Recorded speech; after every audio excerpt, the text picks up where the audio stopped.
Welcome back to Outdoors with Larry Ray on ESPN 790 AM, brought to you proudly by the Tennessee Wildlife and Resources Agency. Hey, good Saturday morning. Welcome back to Outdoors with Larry Ray on this June the 26th, 2021, only 3 days away from one of the special days of the year in my life. It's not my birthday, it's my wife's. So, you know, better take good care of her. I'm taking good care of her. 56 years, I better take good care. She was 12 and I was 15 when we got married those many years, if you believe that. Well, anyway. Hey, we got Ron Wong in studio. This is Triple Wong, as he points out to me. That's right. Normally this would be BW, Bonus Wong, and we would play his traveling music, you know, and I forgot to play his On the Road Again because that's where he'll be right after this. That's right. This is also Bill Cooksey on Fourth Saturday, and Bill's with us in Jacksonville. And I know that you're not really in Jackson. You're in Texas now at the DU function going on down there. But listen up, join in whenever you want to. Ron has set up a special guest for us now, and this is no stranger to us. Of course, the American Crappie Trail is definitely no stranger to Outdoors with Larry Ray. Not at all. As we have carried it and covered it forever, but we've got Jamie Bryant. He is the owner and tournament director for the American Crappie Trail. Good morning, Jamie. Good morning, guys. How you doing? I'm doing great, and we had a lot of fun before we started talking to Jamie. I wish, you know, we may bring up some of this again about James and Jamie, you know. And that's a great story. It's a great story. I think he ought to tell it to start this segment off. Why don't you tell it? Because, you know. James, Jamie, what do we call you? Sure. Okay, so let's just address this right now. Okay. The story I tell everybody, whether you believe it or not, but this is what I think has happened. Okay. My mom, when I was born, she said that I had beautiful long eyelashes. Thought I was a little girl. Oh. So she nicknamed me Jamie as I was growing up. So all through high school, all through college, they all called me Jamie, and that's how I could separate my friends from business. So yes. Later on in life, I had James Bryant. People who didn't know me called me James. People that knew me called me Jamie. But when ACT started blowing around, I started making friends, and, you know, the kind of Jamie just morphed into it across. So good old James is gone, and he's dead and gone, and now it's just Jamie, the good, fun-loving guy that runs the ACT. Well, I can tell you what, you better be glad that you at least go by your first name. I go by my second name, and when somebody calls and asks for Charles Ray, I say, I don't know him, okay? Yeah. They better ask for Larry before it comes down to it. But let's talk.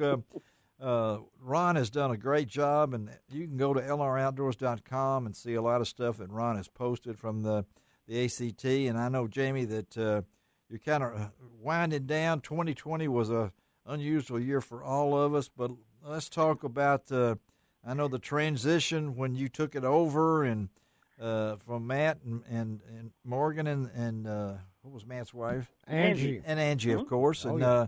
And you've been the MC. You knew what ever was going. Since day one. Day one and everything. So talk about what do we got for 2021? So we just wrapped up the season and the regular season, and like you said, 2019 to 2020 were challenges for any tournament organization out there. Yes. You know, COVID was a mess, and then of course, like Ron had said, I'd been emceeing for Matt and Angie since day one, and we actually had a bass trail out on the West Coast called the Wild West Bass Trail, and I worked for them for a year. And so it was a natural fit for us to assume the role of ownership, which was, I mean, a dream come true that they gave me the opportunity even to take the nation's best crappie trail and actually have the keys to it. It's been unbelievable. But, you know, they also tricked me, too, because, you know, post-COVID, you know, it was tough finding lakes and finding, you know, conditions that were favorable and getting anglers to participate, you know, because let's face it, the economy wasn't the best to a lot of people, and, you know, workforce and jobs and family, it was a struggle, but we still managed to pay out almost a little over $200,000 in 4 tournaments. Wow. And it was a great turnout. We averaged good numbers, and you know, we were really pleased with a good transitional year. So we, as famous as ACT is, we have our regular season tournaments, and then we actually decide our Angler of the Year at the National Championship, which is in March of 2022. At Larry's favorite lake. Lake D'Arbonne. That's right. Yeah, I can't. Some big fish there. Yeah. And from what I gather, talking to some of the fishermen, there's 32,632 stumps in it. I think they've count the ones that they've hit. But, a stump counter. That's what you need on your boat right now. And there's from my own personal fishing, I know there's 72,616 stumps and stobs and reelfoot. And reelfoot. I have hit every one of them twice. You ought to go to Lake Conway in Arcone. So they have a little sign on each one of them. The yellow flags are everywhere. Again, we're talking to Jamie Bryant, owner and tournament director for the American Crappie Trail. Jamie, you're going to start. You've got a couple of tournaments left in 2021 that's going to be new to ACT. Talk to our listeners about it and tell them how they can get in. Sure. So what we're going to do is I've had numerous emails and messages and phone calls of guys that they want to experience professional fishing, but they just don't know if they have the resources or just want to know what it's about. Yes. So I decided in the off season we would do a couple of what we're going to call opens. And that means you don't have to have a membership. We've lightened up the rules. There's no off limits. Just got to sign up 3 days for a tournament, and you can come and experience what a professional crappie fishing tournament's about. Cool. So we cut the fees in half. I think it's like $350. Yeah. And normally I think an entry fee on the pro trail is $600. But we're gonna have one, and I'm sorry I didn't write the dates in front of me, and I'm pacing the floor. I think we're is it September on in Lake of the Ozarks? I think it's October in Lake of the Ozarks. October. And then Millwood Lake. Oh yeah, in Arkansas. Millwood Lake, Arkansas, in November. Correct. Yeah, correct. I know. And those dates are going to be up on our website at theamericancrappietrail.com. And like I said, there's no membership required. We'll post all. I'm sorry? Yeah, cool. This is a cool idea. Cool. Yeah. Yeah, and you can just come and we'll walk you through. We'll have a seminar the night before. We'll explain to everybody the process and how it works. And you guys can come and participate, and we'll do a first-class weigh-in just like we do on the TV show. Yeah. It'll be live stream so everyone can watch, and we'll treat you like a superstar because you are a superstar. It doesn't take a lot of money and a lot of talent to be a professional fisherman, and we're going to show you that. And we're going to have pictures here. Will you be able to? Will the regular guys on the circuit now fish that, or will this just be open to the people? It's open to anyone who wants to. Anyone who wants to. I mean, absolutely. So you can fish against the pros, and if you want to, I don't know if they'll show up or not. They might, but it's a non-points tournament, and it doesn't go towards any championship. I got you. It's just for fun. As a matter of fact, I'm looking for some ideas because I'm trying to make a trophy that's like unique and different. And I think I want to make like a giant hammer. A giant hammer. And then it'd be like, you dropped the hammer on this lake, so you have a big hammer trophy, something like that. I like that. Yeah, I like that. Or a bragging rights cup or something. I don't know. Yeah, something. But it's going to be a good time, and it'll be an opportunity for you to walk across the big stage and kind of see what it's like. You can get a feel for what the tournament trails are about. And then next year, if you want to participate, you've got a good feel for what it's about and how we are. And so, I tell people that our staff and our crew is amazing, and they've always been amazing. Even Ron's good from time to time. And I'm sorry, Ron, I'm just kidding. He's the best photographer in the world. Right. Yeah, and he's been with us since day one. But you can come and get a taste of it, and you see what it's like. And I think once you see what it is, you're hooked for life, and you'll be a part of our family. See, and you can actually go to a vacation to Lake D'Arbonne and watch the big guys. And then next March, and then this is pretty cool.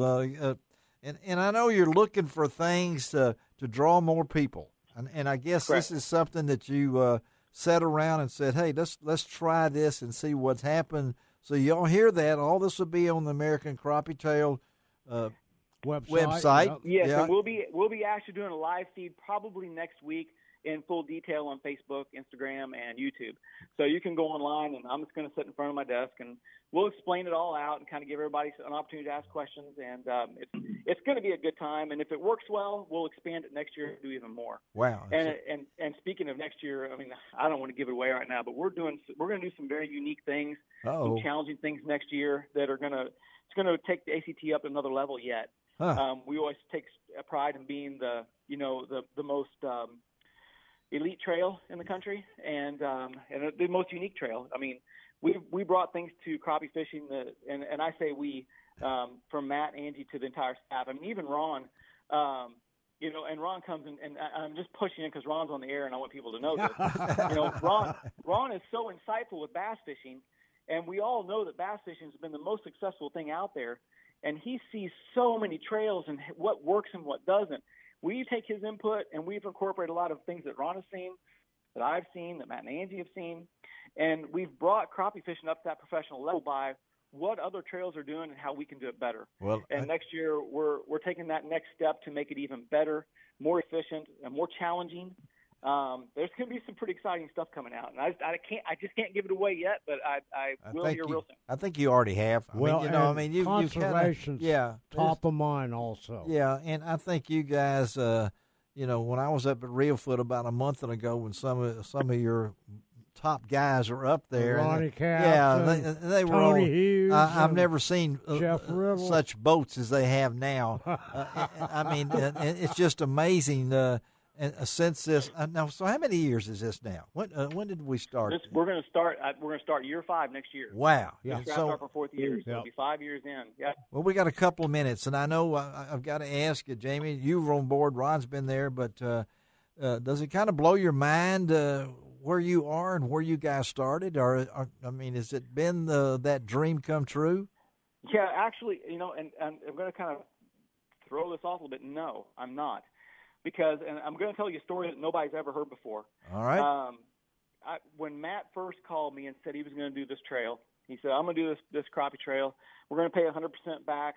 We're going to give plus 100%. I'm going to give all the money back to the fishermen. We're going to do it on a TV show, and we're going to charge a minimal membership, and it's going to be the best thing that crappie fishing's ever had. And I said, and I quote, that will never work. And he said, well, I'm going to drive down and talk to you. Well, I live in Missouri. He drove down from Indiana. And one night we went out to restaurants, 2 of us, and we didn't talk about fishing. We talked about the industry. Yes. Where the industry's going. How can we build fishing as an industry? How can we make it better? And he had a plan in his mind before it ever started. And he put it into play on year 1, and it never varied. And the message was, we always do what we say we're going to do. We always pay what we're going to pay. And we never change our standard that we set. Wow. And that's the same rule that we hold today with the trail. We'll never back up on our paybacks. We're never going to back up on our word. And we've done it for 4 years, and we're going to continue forward that way. So, no, with the leadership he gave and then passed it over to me, our integrity and the standard we've set in the industry is the best it'll ever be. So, no, I'm not surprised because it was an incredible ride, and we're going to continue. Well, I don't think I've ever heard a negative comment from any of those guys or anything like that. Jamie, Bryant, thank you, man, for taking time to be with us on this Saturday morning.